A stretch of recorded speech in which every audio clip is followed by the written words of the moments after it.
G'day and welcome. In this one we've got some CB100 stuff and back on the little 250 squeal, and both bikes fairly soon will be complete. The 100, I think there's only one video left on that, maybe 1.5 as a fuel tank, and same with the squeal. I cut the rust out today. It's not too nice, but it doesn't matter. It didn't blow up when I hit it with an angle grinder because I made sure there were no fumes and that sort of stuff in there, so it all worked out alright. We've got some other stuff coming up. There's Fairlane content coming up, and also the Polo, that little Polo I bought, is now got its, is it EPC? I don't know, it's like the ECM lights on, and there's something wrong with it. It's running, I actually don't know what it is. It's running on 3 cylinders, or it feels like it's running on 3 cylinders, like dead plug or injector or something. But when you start it, it's fine. And a couple of minutes or a minute after you start it, the lights come on, and then the revs come up to 800 from 6, and then it runs like a chaff cutter. So I've got to look at that. The timing chains are very noisy. I've ordered a timing chain kit, and also the crank and cam stops. There's a special tool you have to use, and I've ordered some Iridium plugs for it as well. So I've got to get a scan tool and just see what codes are in. My brother said he can help me with that, I think, on Monday night, but we'll see. It's sort of unfamiliar territory. So anyway, hope you enjoy. That lovely little Polo. It's my new daily, I suppose. It's actually my mother's car. She stopped driving it when it had done 50,000. My brother and my nephew drove it, and now it's got 80. So it's a fantastic little car. It's got, you know, great stereo. It lights up beautifully. This dull red 6-speed manual, turbo, 1.2 litre. But it runs like a chaff cutter. And the ECM light was coming on. Hang on. It feels like it's down a cylinder. Anyway, I started it the other day, and well, periodically it makes a horrible noise, timing chain noise. And as soon as you get oil pressure, it subsides. I'm just going to bring it in. See, we've got a little computer light lighting up, and ESDs come on, and EPC, I don't even know what that is. That light isn't affected by that. It's because it's running rough. I'm just going to bring it in just a moment. It's actually settled down. Normally sits on 600 revs. We're sitting at 8 now because it's sort of in a limp home mode. Great car, electric power steering, you name it, it's got it. Just a minute. It feels like it's got a heavy miss.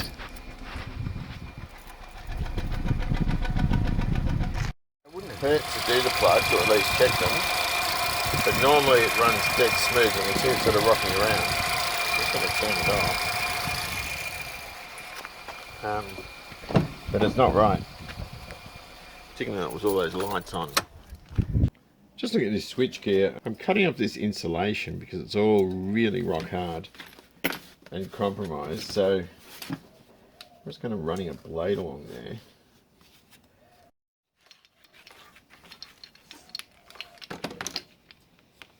That's probably enough for them. And pretty easy to check this stuff. You're just looking for continuity. I have to clean my desk up. My workbench, and we're not even looking at a reading, we're just doing this, listening for a sound. The horn is pale green, so if I connect that to the housing,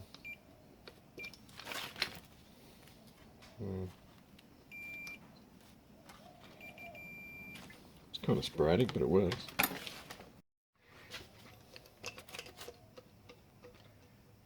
Just a bit of oil. I just want to stick it on this bit of wire here first, because I'm having trouble even getting that down there. Okay, that should be really slippery. Already significantly better. Good, we got that through. This bit here is going to be difficult, so what we need to do, more oil. This is a bit weird doing this, so don't yell at me. And then try and get that in, because this stuff is inherently slippery on the inside. Damn, this is not going to be easy.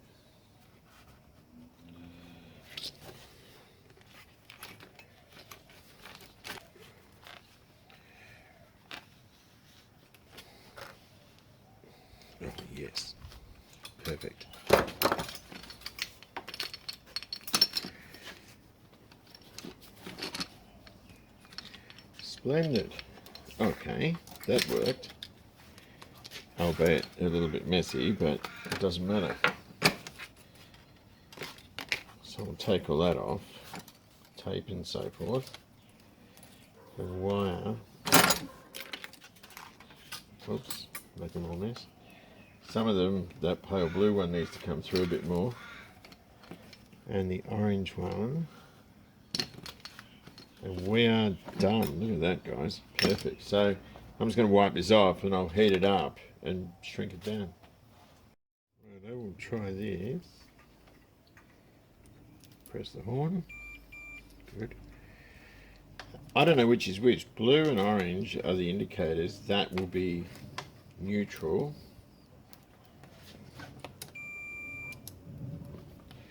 Blue should be right. Orange is left. Cool. So what we've done, these bars are a little bit mange, but I've got that coming through with heat shrink. That goes straight to the headlight. This bit here, I might just touch that up with a bit of red and then rub out the excess to leave that a bit better coloured. And I've got to try and clean these bars up.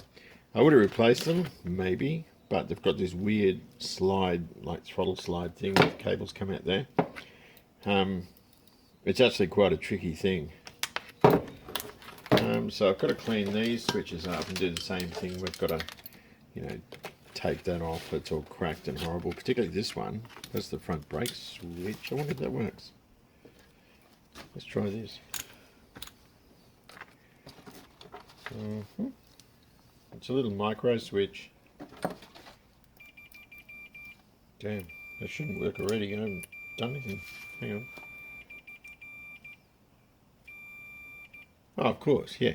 When you pull the brake, it goes on. When you let go of the brake, it goes off. That works. And what's the other one? Headlights. That feels a bit claggy and grotty, so we'll clean that up as well. And do the same thing. Might get a bit juddery because I've just turned the camera on. Here are the bars. They're okay, I guess. Just been using the 4-0 type steel wool to try and clean them up because I'm reusing these bars because I want to keep the throttle original. It's got this weird arrangement here. And what it is, there's a slide. Oh, sorry. There's a slide here. The cable comes in through there and then fits in there and it moves. That's how it sort of opens and closes. And it's got that sort of very, very large thread which corresponds with one inside the throttle, the grip, if you know what I mean. So I've never looked at one of these. I'm not the foggiest how to set them up properly. Here's our throttle cable, our brand newie. That's the carburetor end. This is the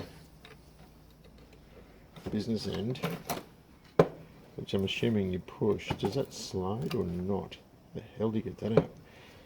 So maybe we need to push that out and then collect it with a set of pliers. Some good old needly nose. Hang on, can I grab you? Maybe that thing comes out, does it? Does that come out? Oh, that comes out. Oh, goodness. Alright, so that was null and void. So we just push him up, then this bloke has a keeper. That goes in like that, and then that comes back into that hole. It's quite interesting, isn't it? These, I'm going to get some bearing grease and run it up here so this thing can slide. And I can clean off whatever's left. I'm just going to put some in there too. And then that guy is going to go in there like that. That bit doesn't worry me. What worries me is getting the grip on in the right orientation and having it stay there. Which might be a nothing, you know. Should I put grease all around this? Maybe a little bit. I want that to slide freely. And I can only I use some old garage thinner, which is my colloquial term for dirty old thinners. which is retired, or is retired from painting it. I use it to clean stuff. Most of the time I run out of it. Now there's the little thread there, so that's got to go in. But how the hell does it pick that up?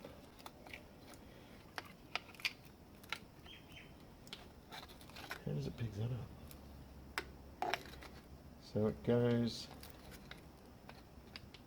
there, it's got it now. Alright. So then I'm assuming a bit more grease around there, and then that will lock into the switch. I think. I haven't got much room here because I've got too much junk around. So let's grease up around there and then put the switch back on. I was just on a bit of a fishing expedition in there. Doesn't look right to you because it doesn't to me. Let me just start one of these just to hold it. You can get new switches quite cheap. Again, they're sort of available through, you know, joint in Thailand and places like Indonesia, places like that.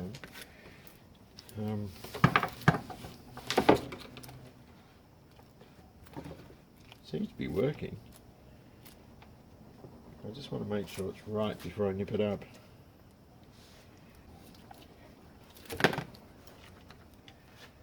Where's the cable? It seems to be doing the job, doesn't it? That's so cool. And we'll just clean that up a bit. Maybe put some red there. I did the red left and right. I'll do it for low and high. And then I reckon, just pull that through a bit more. I reckon we're going to be putting that on then. What do you guys think? Does that look right? Now what was quite interesting is the carburetor. It was in good condition but had a sunk float. These, is that a gasket? That's a gasket still there, isn't it? I'm just cleaning it up. I couldn't find my bit of scotchy. So that sort of phenolic spacer has a lot of muck and so forth on it, which didn't wash off readily. So I'm just wiping it on some steel wool and it's just coming off. Then it can be safely reused. It's in good condition, so why the heck not? I've got an abundance of the aluminium spacers, but not the phenolic one. There's one more bit, and then I can throw that bit of steel wool out. That gasket's in good nick. I'm just going to use a tiny bit of Permatex on there. Actually, do I have to? Can I get it off?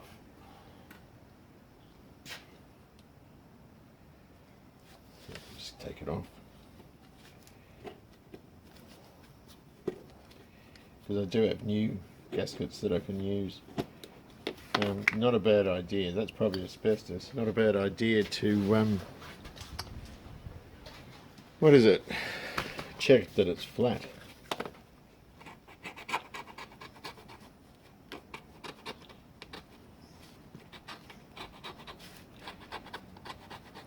I might just get my bit of glass and just run that wet on something because I don't want to atomize particles if indeed I don't need to.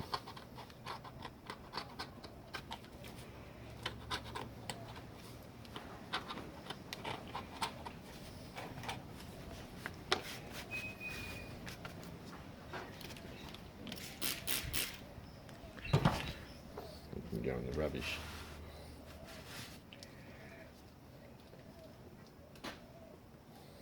I'll just leave that wet and I'll sand it later.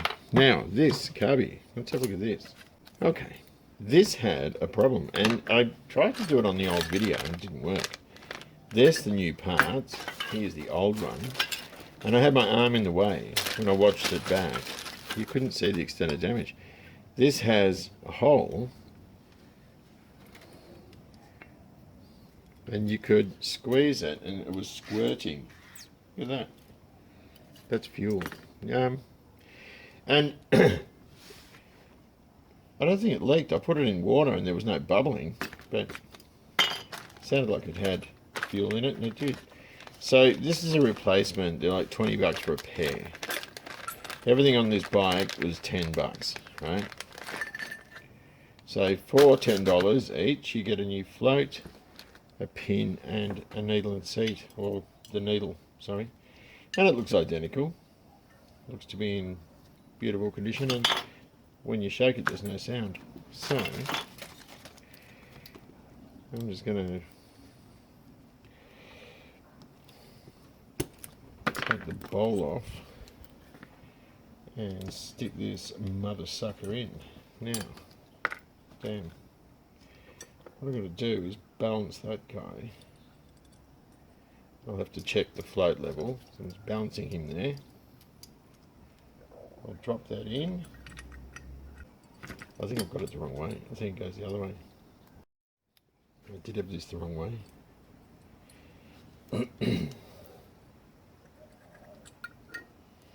So there's a specification, they check it on the side.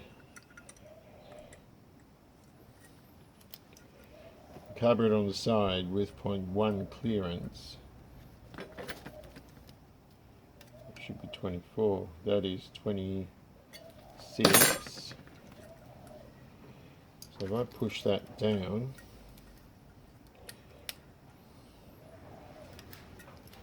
to there, I'm just going to do it my way, 26 still. That should make it come up, shouldn't it? Oh no, I want to make it go lower. Hang on, that's the wrong way. And I'm looking for 24 mil. Leave it there and hope for the best. Stick that guy back on. And that bit. Stick it back on the bike. We've got in here a couple of things. One is a throttle stop screw, which is that one. And the other one's mixture, which is that one. I didn't know that at the time. Did I do that? Half, one, half? Yep. Half, one, half. So that should be right for mixture to start with. Just bring my childhood back. Righto. I'm going to have a throttle cable. There's no adjustments done on this or anything, so let's get it to the maximum. Drop it down first. Hang on, we'll just stick that on. A little keeper ring. Stick that on, stick the spring on. We've got to compress the spring and get that cable in there. Hang on a minute, where are we? God, I've done this for years. That goes inside. So, that doesn't overcome the don't like that. Yeah, there's that peg. It's on that side. So this goes that side, and that's the air intake there.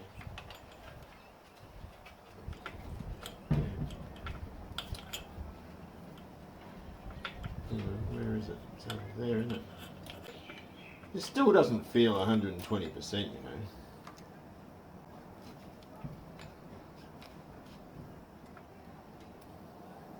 Still feels a bit sticky. That's why I bought the other carby, but the other carby is too small. There's a good chance this carburetor is rooted. Don't ever do this. I'm actually honing that slide. I used 800 for a second. Got 1200 here.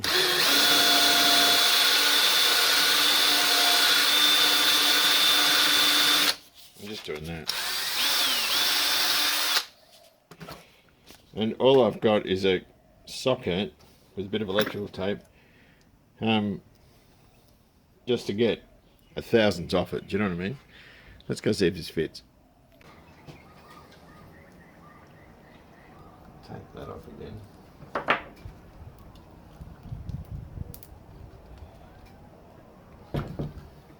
Might get a strap, a luggage strap.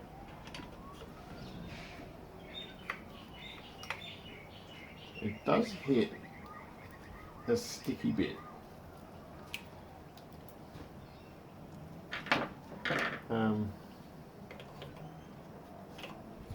It's not terrible, but it's there.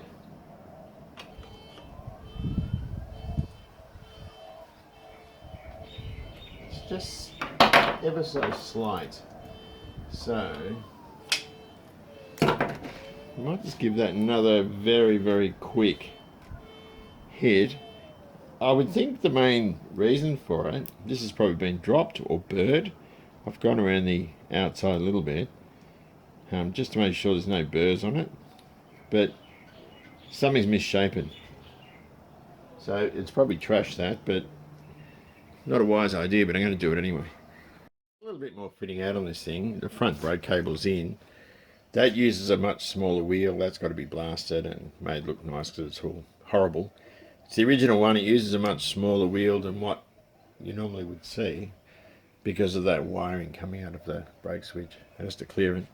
That's not really connected anyway at all. It's just sort of sitting down there. We haven't got our front wheel in, but there's our two new cables. Clutch works beautifully. We haven't got new levers yet, but I've ordered some. So that's all doing what it should. Throttle, can we see now? I'll just take the choke off. We've got some throttle action.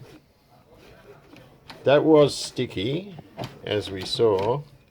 Not quite returning fully off the throttle, but there's a whole mechanism that's just dependent on that little spring in there. So not overly sure what to do with it. I also, took the side cover off to reset the clutch because I didn't have that correct. It had come loose and whatnot, so I'm not going to bother adjusting it properly until I've got the new levers, because they're just old ones. Of course, all this stuff has to be wired up, but we've got a throttle and we've got a clutch, we've got an engine. I can put an old exhaust on and try and start it. I've got the wheels, I've got everything ready for it. I just haven't got tyres yet. Nor have I got a battery, so testing electrics is going to be something of a interesting. Oh, there's another earth. I don't know where that goes. It's going to be something of an interesting thing, but yeah, she's looking good. I'm happy with that. I've just tied it down. We're very windy. Just on the off chance, something goes very wrong. I don't want the thing to drop now. But yeah. Right, so I've got 4 of these CB100 or SL100 engines. There's a new one, a Rico one in the blue bike. There's going to be a Rico one in the red bike, and there'll be a good, a quality spare one. And then just a parts hack. So this is the crank out of the $10 one, and it was dirty. So I'm just sort of cleaning off with a bit of thinner because it had virtually no play there. Like, it's really, really good. Let me grind back into where the bearing is. So I thought the one was sold as Rico, or at least as fixed up in some capacity. It looks like it's got a new timing chain and so forth, but the crank has a lot more play than this. So I thought, well, I end up splitting cases on pretty much everything I get, just because I want them to be as good as they can be. I'll just take that out. Actually, that counterweight's dirty behind too.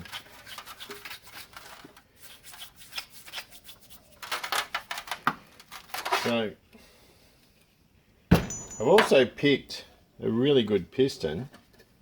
It's 1/2 mil over, and a really good barrel for that engine as well. So, it's just how we're going to roll. Let me just get a jar. I call this garage thinner because I always wash stuff with it. It just evaporates off and leaves you with an earth. And that'll just evaporate off. Okay, now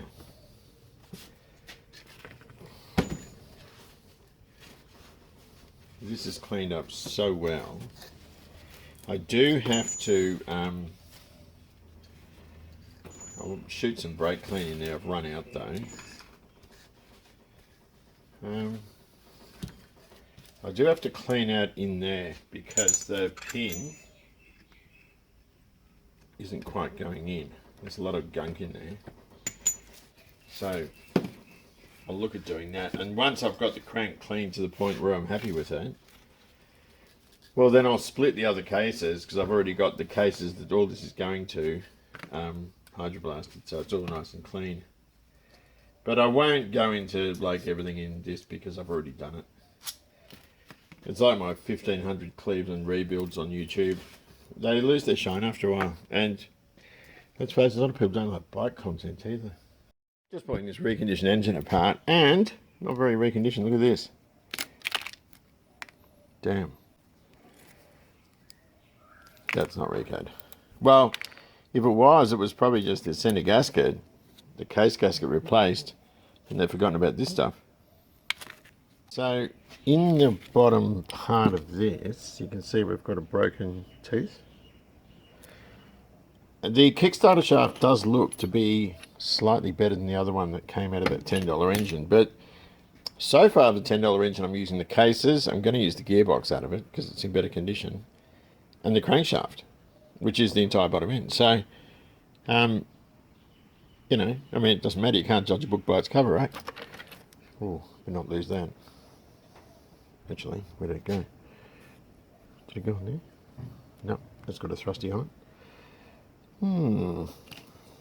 Might be there. That's where it lives. Oh, right, so we've got a delivery in the form of a new camshaft. This was cheap, from Indonesia, and it's got the right larger journal. So we can do some basic measurements to make sure it's all the same. But the main thing is we've got to get this one out because this has some issues with pitting on the lobes and that sort of stuff. So we've just got to get them out. We'll get it out. I don't think I tightened it that tight, but knowing me, I probably did.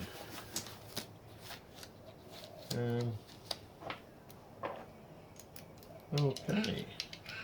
And then I can put the gasket, the seal, the O-ring, all that stuff in.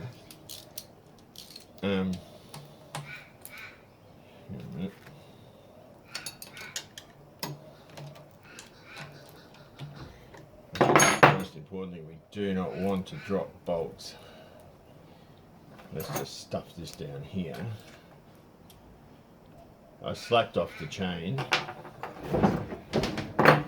And oh, we've got to time it first. That would have been stupid, wouldn't it? Hang on a minute. And where are we? Top dead center should be there. There's some compression in it.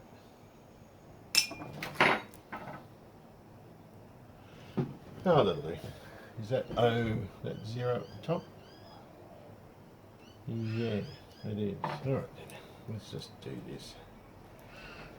Alleviate the chance that we're going to be devastated trying to fish bolts out. Did I Loctite these? No, they're dirty. So we'll clean these bolts and we'll Loctite them.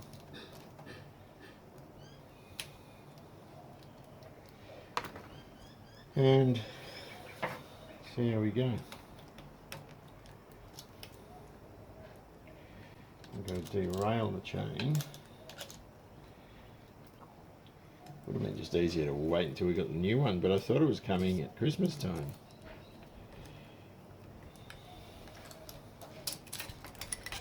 There we go. Take that out. Pull the cam out to rotate it. We'll just pop that in there for now. Now, what's up with this? This one had really deteriorated lobes on the ends. To look at it, it looks the same. The profile of the lobes where it comes off is the same. The journal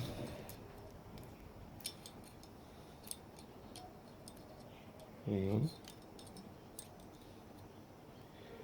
should be the same.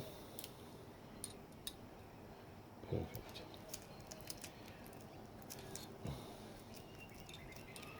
This one.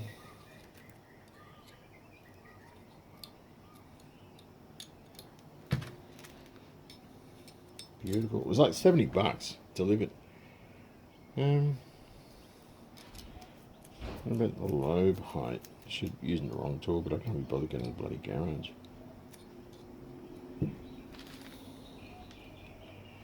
It's a bit higher than that one. That's obviously got wear on it. So we've got a high lift cam. So it looks like a dual pattern, actually. It's got different lift on the intake.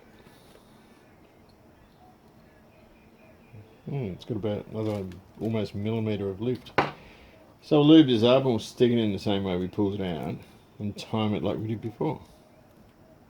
I'm wrapped with that. That's so cool. This little guy, that's the pin in the cam that the ignition runs on. It is tiny. That looked like it had some wear on it, and I've got a rag there. When I went in, just on top of the cam there. Does that light get better? Just there. So I can now tighten that chain up. I just backed it off here and just tighten it. We just undo that a bit and let the spring, the natural springiness of the thing take up the space. Now that's the wrong nut. I'll change that nut too. I'll do that before I do this actually. So we'll come back to top dead center, which is there. That 0 is right under that pointer, isn't it? That looks a bit out to me. That looks better there. There's still a bit of work I've got to do mounting the coil because it's loose. And I've got to make a bracket because this one's actually shorter. I'm just looking for spark.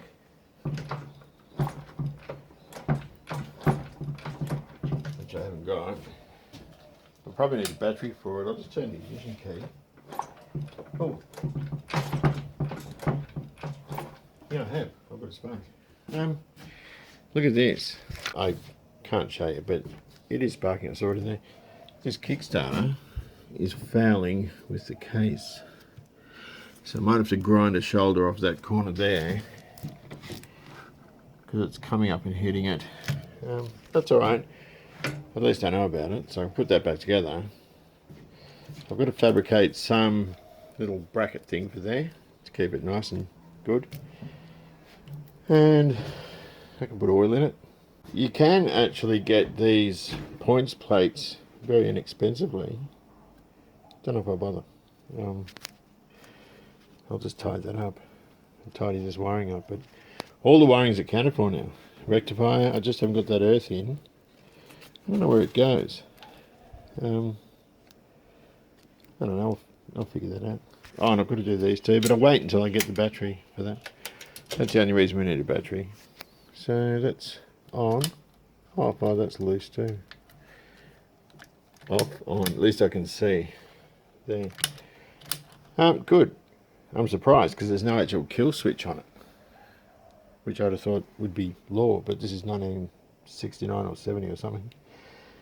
So I can start putting this stuff back together.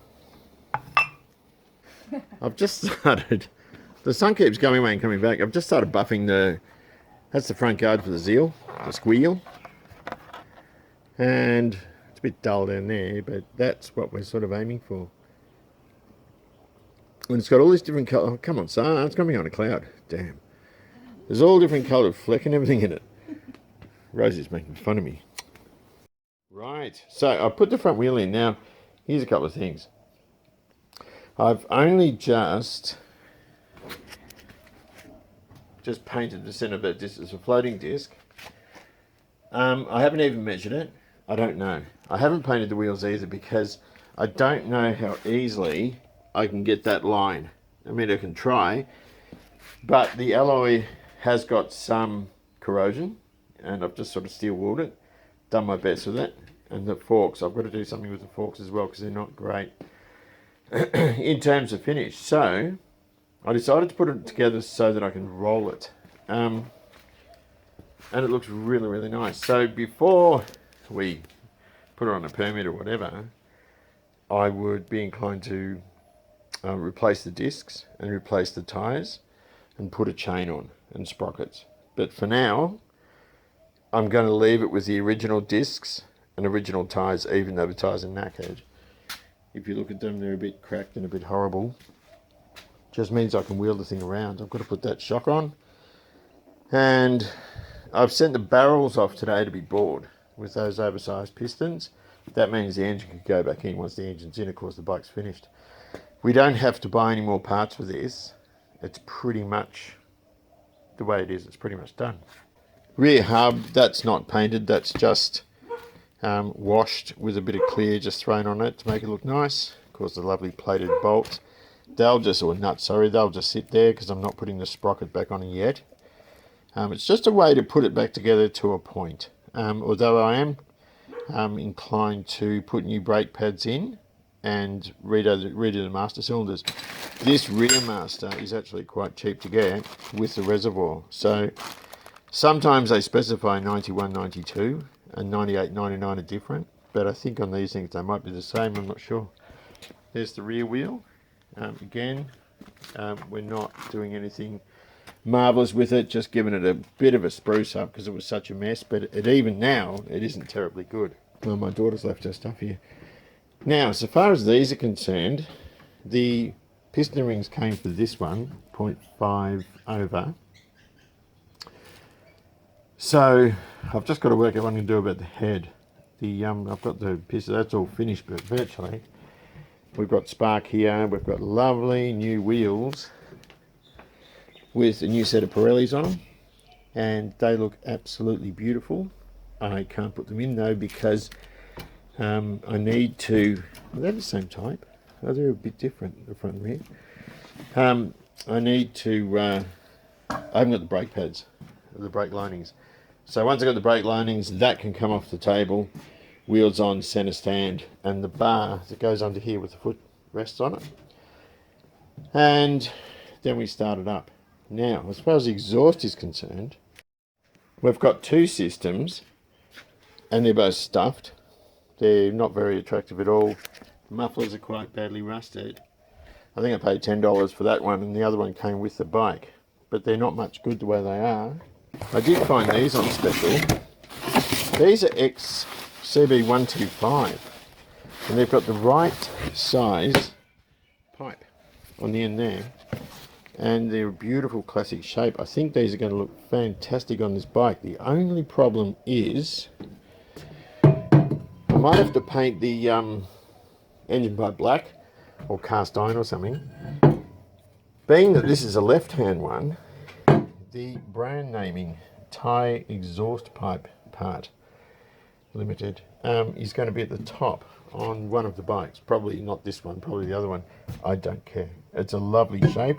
They're baffled and they were really reasonable, and they're a lovely retro shape. So we're going to go with those. So I bought a pair for a CB125 twin, whatever that is. And we're just going to separate one for this bike, one for the other. Squeal. We've got that guard on, looking absolutely beautiful. On its wheels, as you said before. I've just got to figure where the rear master goes. I've pulled that apart and the front master, and they look really, really good inside, so I've sort of reassembled them. I haven't done much with them. Kickstands on. That spring was tricky. Easier to sort of locate it on the top peg and push down with a screwdriver sort of through it and sort of bump it over that last bit. I've just got to remember, some of this stuff's quite tricky because you've got this sort of torque arm thing to hold the caliper and everything the way it's meant to be, and so I figured that out. But the other thing is where the master and everything goes. There's like a ignition module thing that goes somewhere. There's this framework that has the pillion peg and all this sort of stuff, so I've got to figure that stuff out and stick it on, and we should be good. I've got a little chain protector on. the swing arm protector, but we're getting along quite nicely with this. It's a ignition module. Got a flat surface. It's got a bit of pitting on it. I don't think it matters too much.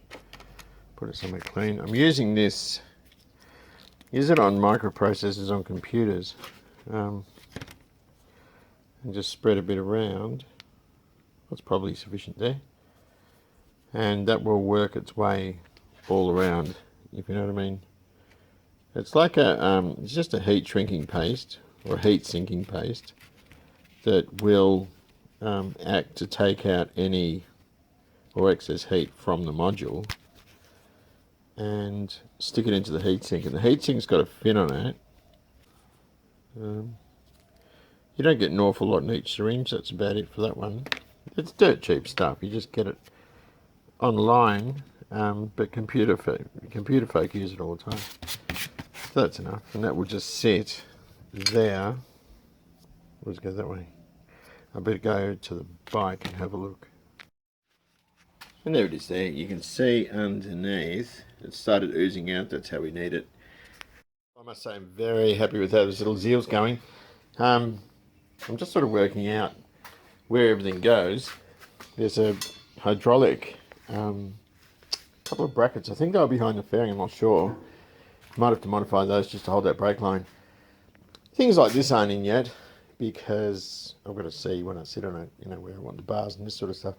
The back's together though, and that's that lovely Mercedes-Benz colour, which I think looks beautiful. And the taillights in and indicators. This seat, I think, is a perfect thing, thanks to Jason. It matches beautifully. The other part of the seat, of course, goes in there. That's inside.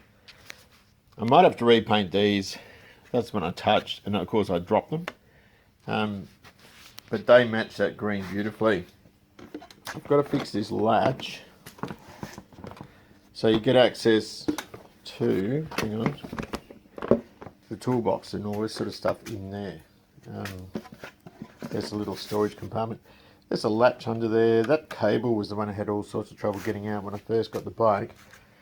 I couldn't open that seat, and of course it doubles with the helmet lock there. So, you know, there's that to consider. He's got to line those hooks up, and then that should push down. And it's not quite latching, but I don't think that's a big deal. I think the rest of the bike looks fantastic. They're very, very pretty bike, these things. I couldn't get foot peg rubbers. I did get FJ 1200 pegs. They look the same. Remains to be seen if they fit. Of course, this is all back together. It's not tight yet, and it's still loose because I'll have to take it off again. I've lost a small, tiny little spring from inside the kickstand switch. So that's not functional, but I'll get it functional. And aside from that, it's all looking rather dandy. I've got this out. That was a nice colour, wasn't it? But I've got to cut the bottom out of it and make a buck for it so I can bash a new one into some sort of shape. Oh, and I've got to change that around. Whoa, I've got to turn that around too. That's fouling on the side cover. It should actually be the other way. But what do I need to do? I have stuffed the water pump housing, so I'm going to have to find another water pump housing for it. I'm not going to change discs, I'm not going to change tyres, but I will rebuild those two calipers, stick them on, bleed the brakes, and I need some grips. And that's about it.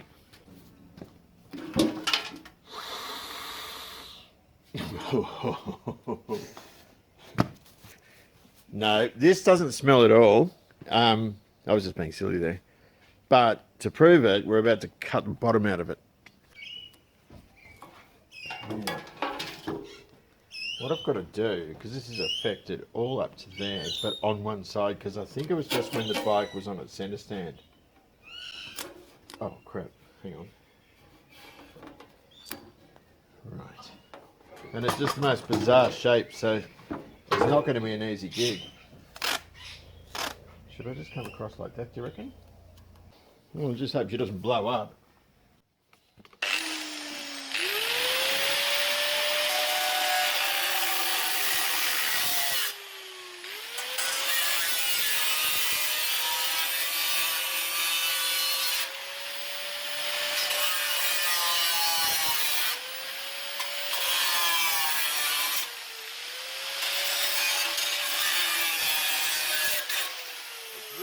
in down here, I can feel our affinity. I might end up taking more out.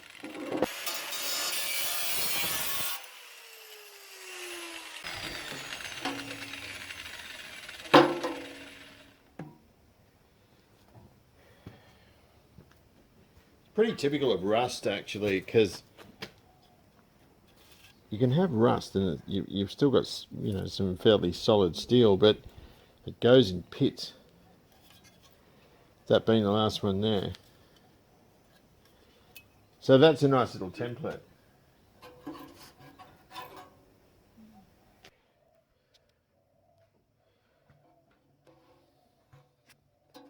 That's actually quite a complicated thing to make, and I will use a tank liner in this. I don't like tank liners, but I think it's the best way to do it.